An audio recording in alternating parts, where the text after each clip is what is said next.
Welcome to Shatabdi degree college. Software ఇంజనీరింగ్లో మన next concept ఏంటంటే ప్రాసెస్ అండ్ ప్రాజెక్ట్ మెట్రిక్స్. అంటే ఫస్ట్ ఆఫ్ ఆల్ మనకి మెట్రిక్స్ అంటే ఏంటి? మెట్రిక్స్ అంటే ఒక మెజర్మెంట్స్ లాంటిది అనమాట. అంటే మెజర్మెంట్స్ అంటే ఏమైనా మనం మెజర్స్ చేసుకుంటాం కదా, అలాగే క్వాలిటీకి ఎవాల్యుయేషన్స్ అంటే చేసుకుంటాం. ఎవాల్యుయేషన్స్ అంటే మనకి ఫంక్షన్స్కి కానీ స్టాటిస్టిక్స్కి కానీ ఎవాల్యుయేషన్స్ చేసుకుంటూ ఉంటాం. అంటే మెట్రిక్ అంటే ఏంటంటే పర్టికులర్గా చెప్పాలి అంటే మెజర్మెంట్స్. అలాగే ప్రాజెక్ట్ మేనేజర్స్ ఏం చేస్తారంటే వాళ్ళకి నెంబర్ ఆఫ్ మెట్రిసెస్ ఉంటాయి. అందులో మనం నార్మల్గా కొన్ని మెట్రిసెస్ని బాగా యూజ్ చేసుకుంటాం. అంటే మోస్ట్ కామన్లీ యూజ్డ్ మెట్రిసెస్ అనమాట. అంటే కామన్గా యూజ్ చేసుకునే వాటిని మాత్రమే ఇప్పుడు మనం చూస్తాం. అందులోనే మనకి ఏంటంటే ఇప్పుడు only process and project metrics మాత్రమే ఇచ్చాడు సిలబస్లో. అంటే ఓన్లీ మనం ప్రాసెస్ మెట్రిక్స్ని ప్రాజెక్ట్ మెట్రిక్స్ని చెప్పుకుంటే సరిపోతుంది. ఇప్పుడు చూడండి, మనం వీటిని డిఫరెంట్ టైప్స్లో క్లాసిఫై చేసుకున్నాం. మెట్రిక్స్ని డిఫరెంట్ టైప్స్లో ఏంటంటే first process metrics, second project metrics, third product metrics, fourth one organizational metrics, fifth one software development metrics. అంటే ఫస్ట్ చూడండి ప్రాసెస్ మెట్రిక్స్. ప్రాసెస్ మెట్రిక్స్ అంటే ఏంటి అంటే ఈ ప్రాసెస్ మెట్రిక్స్లో మనం దీన్ని బాగా ఎందుకు యూజ్ చేసుకుంటామంటే it is used to process quality. అంటే ఇది ప్రాసెస్ మెట్రిక్స్ కాబట్టి క్వాలిటీని ప్రాసెస్ చేయడానికి యూజ్ అవుతుంది మనకి ఈ ప్రాసెస్ మెట్రిక్స్ అనేది. అలాగే ఇది ఇంకా ఎందుకు యూజ్ అవుతుంది అంటే ఈ ప్రాసెస్ మెట్రిక్స్ అనేది మెజర్మెంట్కి అంటే ఎఫిషియన్సీ, అంటే used to measure the efficiency and effectiveness. అంటే ఏంటంటే వేరియస్ ప్రాసెసెస్ మనం ఏదైనా చేస్తున్నప్పుడు వాటికి ఒక మెజర్మెంట్ అనేది ఇస్తుంది. ఎఫిషియన్సీ అలాగే ఎఫెక్టివ్నెస్ లాగా మెజర్మెంట్స్ అనేవి ఇస్తుంది ఈ process metrics. Next project metrics. ఈ ప్రాజెక్ట్ మెట్రిక్స్ మనకి ఎందుకు యూజ్ అవుతుందంటే ఈ ప్రాజెక్ట్ మెట్రిక్స్లో మనం ఇది దేనికి రిలేటెడ్ అంటే ఫస్ట్ చూడండి, ప్రాసెస్ మెట్రిక్స్ అనేది అంతా కూడా ప్రాసెస్ మీద మెజర్మెంట్స్ ఇస్తూ ఉంటుంది మనకి. అలాగే ప్రాజెక్ట్ మెట్రిక్స్, ఈ ప్రాజెక్ట్ మెట్రిక్స్లో ఏంటంటే మొత్తం అంతా కూడా మనకి ప్రాజెక్ట్ కోసమే రిలేటెడ్గా ఉంటుంది మొత్తం అంతా. అంటే ఈ ప్రాజెక్ట్ మెట్రిక్స్ అనేది రిలేటెడ్ టు ప్రాజెక్ట్ క్వాలిటీ. అంటే ఇప్పుడు ఈ ప్రాజెక్ట్ మెట్రిక్స్ అనేది దేనికి రిలేటెడ్గా యూజ్ అవుతుందంటే ఆ ప్రాజెక్ట్ క్వాలిటీకి రిలేటెడ్గా యూజ్ అవుతుంది. అలాగే ఇంకా ఈ ప్రాజెక్ట్ మెట్రిక్స్ అనేది ఎందుకు యూజ్ అవుతుందంటే మనకి క్వాంటిటీ డిఫెక్ట్స్ని, అంటే క్వాంటిటీ ఉంటుంది కదా మనకి, ఆ క్వాంటిటీని డిఫెక్ట్స్ని అలాగే కాస్ట్, షెడ్యూలు, ప్రొడక్టివిటీ, ఇంకా ఎస్టిమేషన్ ఆఫ్ వేరియస్ ప్రాజెక్ట్స్, అలాగే రీసోర్సెస్, డెలివరబుల్స్, ఇవన్నీ కూడా క్వాంటిఫై చేయడానికి మనకి ప్రాజెక్ట్ మెట్రిక్స్ అనేది బాగా యూజ్ అవుతుంది. అలాగే నెక్స్ట్ ప్రొడక్ట్ మెట్రిక్స్. అంటే ఇప్పుడు మీకు నేమ్స్లోనే తెలిసిపోతుంది, ప్రాసెస్ మెట్రిక్స్ అంతా కూడా ప్రాసెస్ గురించి, ప్రాజెక్ట్ మెట్రిక్స్ అంతా కూడా ప్రాసెస్ క్వాంటిఫై గురించి, ప్రొడక్ట్ మెట్రిక్స్ అంతా కూడా ప్రొడక్ట్స్ గురించి మనకి క్లాసిఫై చేస్తూ ఉంటాయి. అంటే వీటికి రిలేటెడ్గా ఉంటాయి అన్నమాట. అలాగే ప్రొడక్ట్ మెట్రిక్స్ అనేది దేనికి రిలేటెడ్గా ఉంటుందంటే ప్రొడక్ట్ క్వాలిటీ. ప్రాసెస్ మెట్రిక్స్ ఏమో ప్రాసెస్ క్వాలిటీ, అలాగే ప్రాజెక్ట్ మెట్రిక్స్ ఏమో ప్రాజెక్ట్ క్వాంటిటీ, అలాగే ప్రొడక్ట్ మెట్రిక్స్ ఏమో ప్రొడక్ట్ క్వాలిటీ. అలా ఒక్కోటి దేనికదే వాటికి రిలేటెడ్ నేమ్స్ ఉన్నాయి కదా, వాటి యొక్క క్వాలిటీస్ని మనకి ఇందులో రిలేటెడ్గా చూపిస్తారు. అంటే ఇప్పుడు ఈ ప్రొడక్ట్ మెట్రిక్స్ అనేది రిలేటెడ్ టు ప్రొడక్ట్ క్వాలిటీ. అలాగే ప్రొడక్ట్ క్వాలిటీ అనేది మనకి ఎందుకు యూజ్ అవుతుంది అంటే కాస్ట్ యొక్క మెజర్మెంట్ని, అలాగే క్వాలిటీ యొక్క మెజర్మెంట్ని, ఇంకా ప్రొడక్ట్స్ని టైం టు మార్కెట్, అంటే ప్రొడక్ట్స్ అనేవి వాళ్ళు ఇచ్చిన టైంలో మనం మార్కెట్కి రిలీజ్ చేస్తున్నామా లేదా అనేది కూడా మనకి ఇందులో చూడొచ్చు. అంటే ప్రొడక్ట్ యొక్క టైం ఆఫ్ మార్కెట్ అనమాట. అంటే మార్కెట్కి ఇచ్చిన టైంలో మనం ప్రొడక్ట్ని డెలివరబుల్ చేస్తున్నామా లేదా అని. Next organizational metrics. ఈ ఆర్గనైజేషనల్ మెట్రిక్స్ అనేది ఇప్పుడు ఎందుకు యూజ్ అవుతుందంటే మనకి ఈ మెట్రిక్స్ అనేవి ఏంటంటే ఒక ఆర్గనైజేషనల్ ఎకనామిక్స్, అలాగే ఎంప్లాయీ యొక్క సాటిస్ఫాక్షన్కి, ఆ ఎంప్లాయీస్కి మధ్య కమ్యూనికేషన్స్కి, అలాగే ఇంకా ఆర్గనైజేషనల్ గ్రోత్కి, అలాంటి వాటికి అంటే ఆ ప్రాజెక్ట్ యొక్క ఆర్గనైజేషనల్ గ్రోత్స్కి, కమ్యూనికేషన్స్కి, వీటన్నిటికీ కూడా ఈ ఆర్గనైజేషనల్ మెట్రిక్స్ అనేవి యూజ్ అవుతాయి మనకి. అంటే ఇవేంటంటే మెజర్మెంట్ ఆఫ్ ఇంపాక్ట్ అనమాట. నెక్స్ట్ అలాగే లాస్ట్ వన్ ఏంటంటే సాఫ్ట్వేర్ డెవలప్మెంట్ మెట్రిక్స్. ఈ సాఫ్ట్వేర్ డెవలప్మెంట్ మెట్రిక్స్ అనేది ఏంటంటే మనకి ఇదొక ఎనేబుల్ మేనేజ్మెంట్ అనమాట. సాఫ్ట్వేర్ డెవలప్మెంట్ మెట్రిక్స్ అనేది ఎనేబుల్ మేనేజ్మెంట్. ఆ మేనేజ్మెంట్ అనేది మనకి ఎందుకు యూజ్ అవుతుందంటే ఆ క్వాలిటీ ఆఫ్ ది సాఫ్ట్వేర్, అంటే సాఫ్ట్వేర్ యొక్క క్వాలిటీని అండర్స్టాండ్ చేసుకోవడానికి మనకి ఇది బాగా యూజ్ అవుతుంది. అలాగే ఇంకా ఎందుకు యూజ్ అవుతుంది అంటే డెవలప్మెంట్ టీం ఉంటారు కదా, ఆ డెవలప్మెంట్ టీం యొక్క ప్రొడక్టివిటీని, అలాగే కోడ్ కాంప్లెక్సిటీ, అంటే కోడ్ అనేది చాలా కష్టంగా ఉందనుకోండి వాటికి, అలాగే కస్టమర్ సాటిస్ఫాక్షన్కి, అంటే మనం తయారు చేసిన ప్రోడక్ట్కి ఆ కస్టమర్ సాటిస్ఫై అయ్యాడా లేదా అని చూడటానికి, అలాగే ఏగిల్ ప్రాసెస్ మనం ఆల్రెడీ సాఫ్ట్వేర్ ప్రాసెస్ మోడల్స్లో చూసాం. లాస్ట్ మోడల్ ఏగిల్ ప్రాసెస్, అంటే ఈ ఏగిల్ ప్రాసెస్ అనేది మనం ఈ సాఫ్ట్వేర్ డెవలప్మెంట్ మెట్రిక్స్లో యూజ్ చేసుకుంటాం. అలాగే ఆపరేషనల్ మెట్రిక్స్ని కూడా యూజ్ చేసుకుంటాం. అంటే వీటన్నిటిని కూడా మనం మేనేజ్మెంట్ చేస్తాం.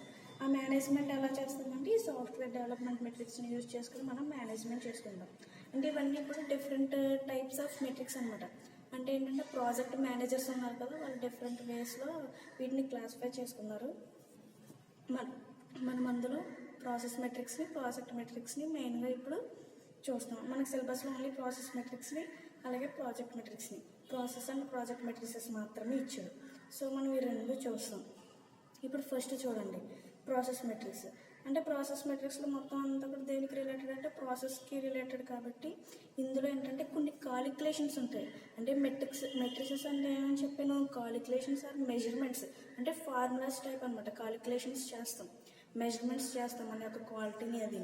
ఇప్పుడు అందులో మనకి ప్రాసెస్ మెట్రిక్స్లో ఏంటంటే 11 ఫార్ములాస్ ఉంటాయి, అంటే 11 కాలిక్యులేషన్స్ చేస్తాం. అందులో ఫస్ట్ది ఏంటంటే షెడ్యూల్ వేరియన్స్లో చూడండి. అసలు ఈ షెడ్యూల్ వేరియన్స్ అనేది ఏంటంటే ఏదైనా డిఫరెన్స్, అంటే ఏదైనా రెండిట్ల మధ్య మనం డిఫరెన్స్ తీసుకున్నప్పుడు, అంటే వేటికి మధ్య డిఫరెన్స్ అంటే ఒక షెడ్యూల్డ్ కంప్లీషన్ యొక్క యాక్టివిటీకి అలాగే యాక్చువల్ కంప్లీషన్కి మధ్య డిఫరెన్స్ని మనం షెడ్యూల్ వేరియన్స్ అంటాం.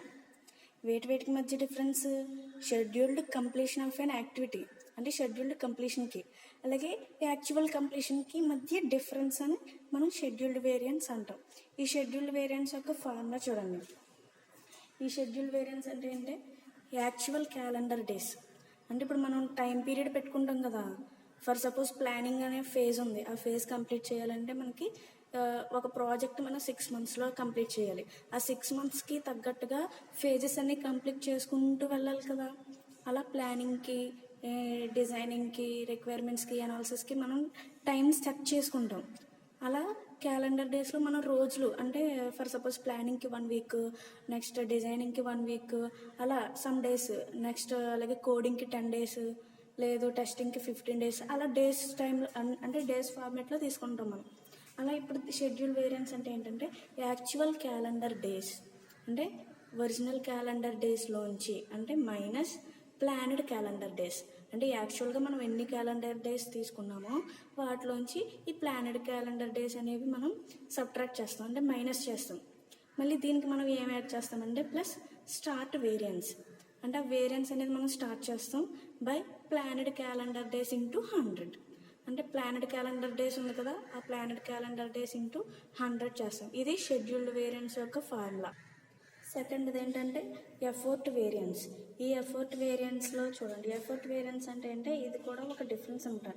డిఫరెన్స్ అంటే రెండిట్ల మధ్య డిఫరెన్స్ ఉంటుంది.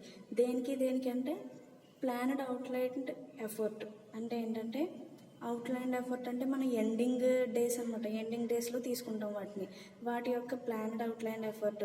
అలాగే effort required to actually undertake అంటే ఏంటంటే ఇవి కాకుండా మనకి ఇంకా ఎక్స్ట్రా డేస్ ఏమన్నా కావాలనుకోండి వాటికి ప్లాన్ చేసుకుంటాం, వీటికి మధ్య డిఫరెన్స్ని చూపిస్తాం అనమాట. ఆ డిఫరెన్స్లో ఏంటంటే ఫస్ట్ ఎఫర్ట్ వేరియన్స్ చూడండి. యాక్చువల్ ఎఫర్ట్ అంటే యాక్చువల్గా మనం పెట్టిన ఎఫర్ట్లోంచి ప్లానెడ్ ఎఫర్ట్, అంటే సేమ్ షెడ్యూల్డ్ వేరియన్స్లో చూడండి యాక్చువల్ క్యాలెండర్ డేస్లోంచి ప్లానెడ్ క్యాలెండర్ డేస్ని సబ్ట్రాక్ట్ చేస్తాం. అలాగే ఇక్కడ కూడా యాక్చువల్ ఎఫర్ట్లోంచి ప్లానెడ్ ఎఫర్ట్ని మనం సబ్ట్రాక్ట్ చేసి బై ప్లానెడ్ ఎఫర్ట్, అంటే ఇక్కడ ఏదైతే ఉందో అది ఇంటూ 100, అంటే ప్లానెడ్ ఎఫర్ట్ ఇంటూ 100. ఇది ఎఫర్ట్ వేరియన్స్. అలాగే నెక్స్ట్ థర్డ్ వన్ ఏంటంటే సైజ్ వేరియన్స్. ఈ సైజ్ వేరియన్స్ అంటే ఏంటంటే ఫర్ సపోజ్ మనం ఇందాక షెడ్యూల్డ్ వేరియన్స్ అవి ఎఫర్ట్ వేరియన్స్, అలాగే ఇప్పుడు సైజ్ వేరియన్స్ అనమాట. ఇది కూడా డిఫరెన్స్ ఉంటుంది వేటికి మధ్య, అంటే ఎస్టిమేటెడ్ సైజ్ ఉంటుంది ప్రాజెక్ట్ యొక్క ఎస్టిమేటెడ్ సైజ్కి అలాగే యాక్చువల్ సైజ్ ఆఫ్ ది ప్రాజెక్ట్కి మధ్య డిఫరెన్స్ని మనం సైజ్ వేరియన్స్ కింద తీసుకుంటాం.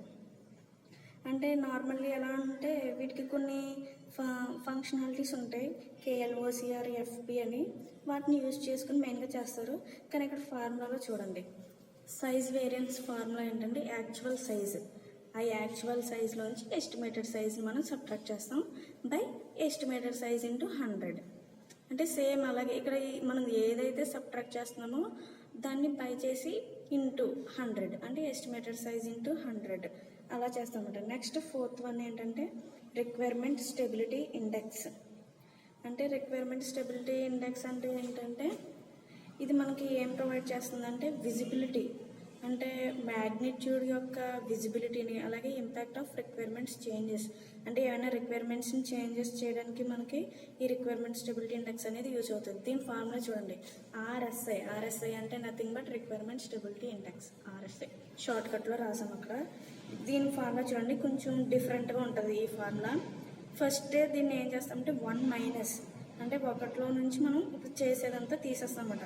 అంటే number of changed plus number of detected, అంటే నెంబర్ ఆఫ్ చేంజ్డ్ రిక్వైర్మెంట్స్ ఏదైతే చేంజ్ చేసామో ఆ నెంబర్ ఆఫ్ రిక్వైర్మెంట్స్, అలాగే నెంబర్ ఆఫ్ డిలీటెడ్ అంటే ఎన్ని అయితే మనం డిలీట్ చేసామో రిక్వైర్మెంట్స్ అవి, అలాగే నెంబర్ ఆఫ్ యాడెడ్ డిలీట్ చేసిన తర్వాత ఇంకా కొన్ని న్యూగా యాడ్ చేస్తాం అవి, నెంబర్ ఆఫ్ యాడెడ్, అంటే ఇవన్నీ కూడా రిక్వైర్మెంట్స్. ఆ రిక్వైర్మెంట్స్ అన్నీ యాడ్ చేసుకుని by total number of initial requirements, అంటే ఇవన్నీ చేయకముందు, అంటే చేంజ్ చేయకముందు, డిలీట్ చేయకముందు, యాడ్ చేయకముందు మనకి టోటల్గా ఫస్ట్ ఎన్ని అయితే రిక్వైర్మెంట్స్ తీసుకున్నామో ఇనీషియల్గా ఆ రిక్వైర్మెంట్స్ ఇంటూ 100. ఇది requirement stability index. Next fifth one ఏంటంటే ప్రొడక్టివిటీ ప్రాజెక్ట్. అంటే ప్రాజెక్ట్ ప్రొడక్టివిటీ అని కూడా అనొచ్చు మనం దీన్ని. ఇది ఎందుకు యూజ్ అవుతుందంటే మనకి మెజర్ ఆఫ్ అవుట్పుట్, అంటే అవుట్పుట్ అనేది దేని నుండి వస్తుంది అంటే related process for a unit, అంటే ఒక యూనిట్ యొక్క ప్రాసెస్కి రిలేటెడ్గా, అంటే ఇన్పుట్ యొక్క ప్రాసెస్కి రిలేటెడ్గా వస్తుంది అనమాట అవుట్పుట్ అనేది ప్రొడక్టివిటీ ప్రాజెక్ట్. దీని ఫార్ములా చూడండి, project productivity equal to actual project size by actual effort expended in project. అంటే ఏంటంటే యాక్చువల్ ప్రాజెక్ట్ సైజ్ అంటే మనం ఎంత సైజ్ అయితే తీసుకుంటామో యాక్చువల్గా అది బై యాక్చువల్ ఎఫర్ట్, అంటే మనం ఎంత పెట్టాలనుకున్నామో దాన్ని ఇంకా ఎక్స్పెండెడ్ చేస్తే ఆ ప్రాజెక్ట్ది బై అది చెయ్యాలి. Actual project size by actual effort expended in project, అంటే ఇది ప్రొడక్టివిటీ ప్రాజెక్ట్. నెక్స్ట్ ఏంటంటే sixth one productivity for test case preparation. అంటే ఇందాక ప్రొడక్టివిటీ ప్రాజెక్ట్ చూసాం, ఇప్పుడు ఆ ప్రొడక్టివిటీలోనే టైప్స్ అనమాట. ఫర్ టెస్ట్ కేస్ ప్రిపరేషన్ అంటే ఆ టెస్ట్ కేస్ ప్రిపరేషన్ అనే దానికి చేయడం కోసం ఈ ప్రొడక్టివిటీని యూజ్ చేస్తాం. ఫస్ట్ చూడండి, అంటే ఇది ఎలా యూజ్ చేసుకుంటామంటే డైరెక్ట్ ఫార్ములా కింద యూజ్ చేసేసుకోవచ్చు. Actual number of test cases, అంటే యాక్చువల్గా ఎన్ని టెస్ట్ కేసెస్ తీసుకున్నామో అది, by actual effort expended in test case preparation.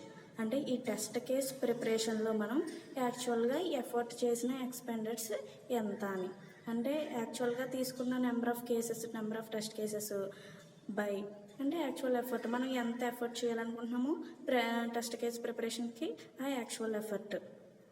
Next productivity for test case execution. ఇదైతే టెస్ట్ కేస్ ప్రిపరేషన్, ఇదైతే టెస్ట్ కేస్ ఎగ్జిక్యూషన్. ఇది కూడా సేమ్ అలాగే ఉంటుంది. Actual number of test cases అంటే యాక్చువల్గా మనం ఎన్ని టెస్ట్ కేసెస్ తీసుకోవాలనుకుంటున్నామో అది by actual effort expended in testing. ఇక్కడైతే టెస్ట్ కేస్ ప్రిపరేషన్ కాబట్టి టెస్ట్ కేస్ ప్రిపరేషన్ తీసుకున్నాం, ఇక్కడ ఎగ్జిక్యూషన్ కాబట్టి, అంటే ఎగ్జిక్యూషన్ అంటే మనం టెస్టింగ్ చేస్తాం కాబట్టి ఇక్కడ యాక్చువల్ ఎఫర్ట్ ఎక్స్పెండెడ్ ఇన్ టెస్టింగ్లో తీసుకుంటాం. నెక్స్ట్ ప్రొడక్టివిటీ డిఫెక్ట్ డిటెక్షన్ అంటే యాక్చువల్ నెంబర్ ఆఫ్ డిఫెక్ట్స్, అంటే డిఫెక్ట్స్ ఏమైనా ఉన్నాయనుకోండి అవి, అంటే యాక్చువల్గా మనం టెస్ట్ చేసినప్పుడు నెంబర్ ఆఫ్ డిఫెక్ట్స్ ఎన్ని వచ్చాయి, అంటే దేనికి టెస్ట్ చేస్తామంటే రివ్యూకి అలాగే టెస్టింగ్కి. అలా రివ్యూ ప్లస్ టెస్టింగ్ చేసేటప్పుడు యాక్చువల్ నెంబర్ ఆఫ్ డిఫెక్ట్స్ అది by actual effort spent on. Actual effort spent on అంటే ఏంటంటే review plus testing. Actual effort spent on review plus testing అంటే సేమ్ యాక్చువల్గా మనం ఎంత ఎఫర్ట్కి స్పెండ్ చేయాలనుకున్నామో అది కూడా దేనికి అంటే రివ్యూకి ప్లస్ టెస్టింగ్కి. అలాగే రివ్యూ చేసినప్పుడు టెస్టింగ్ చేసినప్పుడు వచ్చిన డిఫెక్ట్స్ అన్నమాట. ఇది డిఫెక్ట్ డిటెక్షన్. నెక్స్ట్ ఏంటంటే ప్రొడక్టివిటీ డిఫెక్ట్ ఫిక్సివేషన్ అంటే ఏంటంటే ఫర్ సపోజ్ ఇప్పుడు టెస్ట్ కేస్ ప్రిపరేషన్ అయింది, ఎగ్జిక్యూషన్ అయింది, డిటెక్షన్ అయింది కదా, ఇవన్నీ అయిన తర్వాత లాస్ట్లో చేస్తామన్నమాట ఫిక్సివేషన్ అనే ప్రాసెస్ని. అందులో ఏంటంటే actual number of defects fixed, అంటే ఆల్రెడీ మనకి ఈ డిటెక్షన్లో మనకి డిఫెక్ట్స్ అనేవి వస్తాయి. ఆ డిఫెక్ట్స్ మనం ఇక్కడ ఫిక్స్ చేస్తాం. అలాగే అది by actual effort spend on defect fixation. అలాగే మనం యాక్చువల్గా ఎంత ఎఫర్ట్ చేయాలనుకుంటున్నామో అది ఆ డిఫెక్ట్ ఫిక్సేషన్ అనమాట. ఆ రెండిటికి మధ్య డివైడెడ్ బై చేస్తాం మనం. నెక్స్ట్ అలాగే ఏంటంటే schedule variance for a phase 10th. ఇది ఎందుకు యూజ్ అవుతుందంటే చూడండి, ఇది కూడా సేమ్ డిఫరెన్స్ బిట్వీన్ అనమాట. దేనికి మధ్య డిఫరెన్స్ బిట్వీన్ అంటే ఏంటంటే ప్లానింగ్కి అలాగే యాక్చువల్ షెడ్యూల్స్ ఫర్ ఏ ఫేజ్కి. అంటే ఒక ప్రాజెక్ట్లో ప్లానింగ్కి అలాగే యాక్చువల్ షెడ్యూల్స్ ఫర్ ది ఫేజ్కి మధ్య డిఫరెన్స్కి మనం షెడ్యూల్డ్ వేరియన్స్ ఫర్ ఏ ఫేజ్లో చూస్తాం అనమాట. ఫార్ములా చూడండి, schedule variance for a phase equal to అని తీసుకుంటాం. చూడండి, actual calendar days for a phase అంటే ఒక ఫేజ్ యొక్క యాక్చువల్ క్యాలెండర్ డేస్ని, అంటే దాంట్లోంచి మనం ఏం సబ్ట్రాక్ట్ చేస్తామంటే planned calendar days for a phase. అంటే ఒక ఫేజ్ యొక్క ప్లానెడ్ క్యాలెండర్ డేస్ని తీసుకుంటాం. మనం ఫస్ట్ ఫార్ములా చెప్పుకున్నాం కదా, schedule variance same as it is అలానే ఉంటుంది ఈ ఫార్ములా కూడా, కాకపోతే ఇక్కడ ఫర్ ఏ ఫేజ్ అనేది యాడ్ అవుతుంది అంతే. మళ్ళీ నెక్స్ట్ ఇంకా యాడ్ అవుతుందంటే plus start variance for a phase, అంటే ఇది కూడా same start variance for a phase by planned calendar days for a phase into 100. Planned calendar days for a phase into 100 అంటే సేమ్ షెడ్యూల్డ్ వేరియన్స్ ఫార్ములానే ఉంటుంది, కాకపోతే ఇది ఒక phase యొక్క scheduled variance, అంటే ఒక ప్రాజెక్ట్లో షెడ్యూల్డ్ వేరియన్స్ అనమాట. నెక్స్ట్ అలాగే effort variance for a phase, ఇది కూడా సేమ్ డిఫరెన్స్ బిట్వీన్ అనమాట. దేనికి మధ్య డిఫరెన్స్ బిట్వీన్ అంటే ఈ effort variance for a phase అనేది డీవియేషన్ బిట్వీన్, అంటే అలాగే ప్లానెడ్కి అలాగే యాక్చువల్ ఎఫర్ట్ ఫర్ వేరియస్ ఫేజెస్కి. ఒక ప్రాజెక్ట్లో ప్లానింగ్కి అలాగే యాక్చువల్ ఎఫర్ట్ ఫర్ వేరియస్ ఫేజెస్కి మధ్య డిఫరెన్స్ చూపిస్తాం అనమాట. Effort variance for a phase అండి. దీనికి ఫార్ములా చూడండి, effort variance for a phase equal to తీసుకుంటాం. యాక్చువల్ ఎఫర్ట్ ఫర్ ఏ ఫేజ్లోంచి planned effort for a phase తీసేస్తాం, అప్పుడు డివైడెడ్ బై చేస్తాం. ఏంటంటే planned effort for a phase into 100. ఇది effort variance for a phase. ఈ 11 ఫార్ములాస్ కూడా ఏంటంటే మనకి ప్రాసెస్ మెట్రిక్స్ మెజర్మెంట్స్ అనమాట. ఆ మెజర్మెంట్స్ చేయడానికి ప్రాజెక్ట్ యొక్క ఆల్ మెజర్మెంట్స్ చేయడానికి మనకి ఈ 11 ఫార్ములాస్ అనేవి యూజ్ అవుతాయి. నెక్స్ట్ మనకి ప్రాజెక్ట్ మెట్రిక్స్. ఆ ప్రాజెక్ట్ మెట్రిక్స్లో సేమ్ ఇలాగే మనకి 7 ఫార్ములాస్ ఉంటాయి. ఆ 7 ఫార్ములాస్ చూడండి. ఫస్ట్ కాస్ట్ క్వాలిటీ ఫార్ములా చూడండి. కాస్ట్ ఆఫ్ క్వాలిటీలో తీసుకుని ఈక్వల్ టు రివ్యూ, అంటే మనం తీసుకున్న రివ్యూని, అలాగే టెస్టింగ్, అంటే ఒక్కొక్క దాన్ని మనం యాడ్ చేసుకుంటూ వెళ్తాం అనమాట. అంటే కాస్ట్ క్వాలిటీకి కావాల్సినవన్నీ మనం ఒక్కొక్క దాన్ని యాడ్ చేసుకుంటూ వెళ్తాం. ఫస్ట్ మనం తీసుకున్న రివ్యూ, అలాగే టెస్టింగ్, అలాగే ఇంకా ఏం యాడ్ చేస్తామంటే వెరిఫికేషన్ రివ్యూ, అంటే నార్మల్గా చేసిన రివ్యూ ఉంటుంది, అలాగే మనం వెరిఫై చేసిన రివ్యూ కూడా ఉంటుంది. అలా వెరిఫికేషన్ చేసిన రివ్యూ ప్లస్ వెరిఫికేషన్ టెస్టింగ్, అంటే టెస్టింగ్ కూడా మనం వెరిఫికేషన్ చేస్తాం కదా, ఆ వెరిఫికేషన్ టెస్టింగ్ ప్లస్ QA అంటే quality assurance plus configuration management. అలాగే ఇంకా వీటన్నిటికి మనం యాడ్ చేస్తామంటే మెజర్మెంట్ని, అలాగే ట్రైనింగ్, అలాగే రీవర్క్ రివ్యూ, అంటే రివ్యూలో మళ్ళీ మనం రీవర్క్ చేస్తాం, అలాగే రీవర్క్ టెస్టింగ్. వీటన్ని చేసినప్పుడే మనకి కాస్ట్ ఆఫ్ క్వాలిటీ అనేది వస్తుంది మనకు బాగా. ఇవన్నీ యాడ్ చేసిన తర్వాత మనం దేంతో డివైడ్ చేస్తామంటే total effort into 100. Total effort అంటే ఏంటంటే వీటి అన్నిటికీ రిలేటెడ్గా ఉన్న టోటల్ ఎఫర్ట్ మనం ఎంతైతే పెడుతున్నామో ఆ టోటల్ ఎఫర్ట్ ఇంటూ 100. ఇది చేసినప్పుడు మనకి కాస్ట్ ఆఫ్ క్వాలిటీ అనేది వస్తుంది. నెక్స్ట్ సెకండ్ది ఏంటంటే cost of poor quality. Cost of poor క్వాలిటీలో చూడండి, రీవర్క్ ఎఫర్ట్, అంటే రివ్యూ చేసిన తర్వాత మళ్ళీ మనం రీవర్క్ చేస్తాం కదా, ఆ rework effort by total effort into 100. ఇది కాస్ట్ ఆఫ్ పూర్ క్వాలిటీ. అలాగే నెక్స్ట్ థర్డ్ వన్ ఏంటంటే defect density. Defect density equal to చూడండి టోటల్ నెంబర్ ఆఫ్ డిఫెక్ట్స్, అంటే మనం చేసిన ప్రాజెక్ట్లో నెంబర్ ఆఫ్ డిఫెక్ట్స్ ఎన్ని వచ్చాయో అంటే ఆ total number of defects by project size in KLOCR-FP. అంటే ఈ KLOCR-FP అనేవి ఏంటంటే మెజర్మెంట్స్, అంటే ప్రాజెక్ట్ యొక్క మెజర్మెంట్స్ మనం వీటిలో చూపిస్తాం, KLOCలోని అలాగే FPలో చూపిస్తాం. నెక్స్ట్ ఫోర్త్ వన్ ఏంటంటే రివ్యూ ఎఫిషియన్సీ. రివ్యూ ఎఫిషియన్సీలో చూడండి number of defects caught in review, అంటే ఏంటంటే మనం రివ్యూలో చేసినప్పుడు ఆ రివ్యూలో ఎన్ని నెంబర్ ఆఫ్ డిఫెక్ట్స్ మనం పట్టుకున్నాం, అంటే ఎన్ని ఫైండ్ అవుట్ చేసాం, అంటే నెంబర్ ఆఫ్ డిఫెక్ట్స్ మనం ఎన్ని ఫైండ్ అవుట్ చేసామో అవి by total number of defects cut. అంటే రివ్యూలో చేసిన డిఫెక్ట్స్ కాకుండా ఒరిజినల్గా ఓవరాల్గా టోటల్ నెంబర్ ఆఫ్ డిఫెక్ట్స్ అది ఇంటూ 100 ఇలా క్యాలిక్యులేట్ చేస్తే మనకి రివ్యూ ఎఫిషియన్సీ వస్తుంది. నెక్స్ట్ ఏంటంటే టెస్టింగ్ ఎఫిషియన్సీ చూడండి.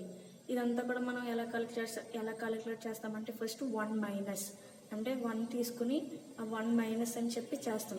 అంటే డిఫెక్ట్స్ ఫౌండ్ ఇన్ యాక్సెప్టెన్స్, అంటే డిఫెక్ట్స్ వస్తాయి కదా మనకి యాక్సెప్టెన్స్లో కనుక ఏమైనా డిఫెక్ట్స్ వస్తే అవి by total number of testing defects. Total number of testing defects అంటే ఏంటంటే టెస్టింగ్లో చేసినప్పుడు డిఫెక్ట్స్ ఉంటాయి కదా, ఆ total number of testing defects into 100 చేస్తాం. అప్పుడు ఇది టెస్టింగ్ ఎఫిషియన్సీకి రిలేటెడ్ మెజర్మెంట్స్ మనకి ఇస్తుంది. నెక్స్ట్ అలాగే డిఫెక్ట్ రిమూవల్ ఎఫిషియన్సీలో ఏంటంటే మనకి సేమ్ ఇది కూడా టెస్టింగ్ ఎఫిషియన్సీ లాగే 1 total defects cot by customer. అంటే ఏంటంటే కస్టమర్ ఉన్నాడు కదా, ఇప్పుడు ప్రోడక్ట్ని రిలీజ్ చేసిన తర్వాత కస్టమర్కి కొన్ని డిఫెక్ట్స్ కనబడచ్చు అందులో. అలాంటి టోటల్ నెంబర్ ఆఫ్ డిఫెక్ట్స్ని అది by total number of defects, అంటే కస్టమర్ది కాకుండా ఒరిజినల్గా అందులో ఓవరాల్గా ఎన్ని డిఫెక్ట్స్ ఉన్నాయో అవి ఇంటూ 100 చేస్తాం. అంటే ఇదంతా దేనికంటే డిఫెక్ట్ రిమూవల్ ఎఫిషియన్సీకి. నెక్స్ట్ లాస్ట్ వన్ ఏంటంటే రెసిడ్యువల్ డిఫెక్ట్ డెన్సిటీ. ఇది ఎందుకు యూజ్ అవుతుందంటే మనకి మొత్తం ఒక కస్టమర్ ఏమైనా డిఫెక్ట్స్ ఫౌండ్ చేశారనుకోండి, వాటిని కాలిక్యులేట్ చేయడానికి, అలాగే ఇంక్లూడింగ్ ఏవైతే ఉన్నాయో ఆ కస్టమర్ డిఫెక్ట్ చేసినవి అవన్నీ కలిపి మనం ఫైండ్ అవుట్ చేస్తాం. ఫార్ములా చూడండి, total number of defects found by customer. అంటే ఒక కస్టమర్ చేత ఎలాంటి అయితే డిఫెక్ట్స్ని కనిపెట్టామో అవి, అంటే ఆ total number of defects by total number of defects including customer found defects. Including ఏంటంటే కస్టమర్ ఫౌండ్ చేసిన డిఫెక్ట్స్ కూడా వీటిని ఇంక్లూడింగ్ చేస్తాం ఇంటూ 100. అంటే ఇలా చేస్తే మనకి రెసిడ్యువల్ డిఫెక్ట్ డెన్సిటీ అనేది వస్తుంది. ఇది మనకి ప్రాజెక్ట్ మెట్రిక్స్, ప్రాసెస్ మెట్రిక్స్లో ఉన్న ఫార్ములాస్. నెక్స్ట్ కాన్సెప్ట్ మనం నెక్స్ట్ క్లాస్లో చూద్దాం.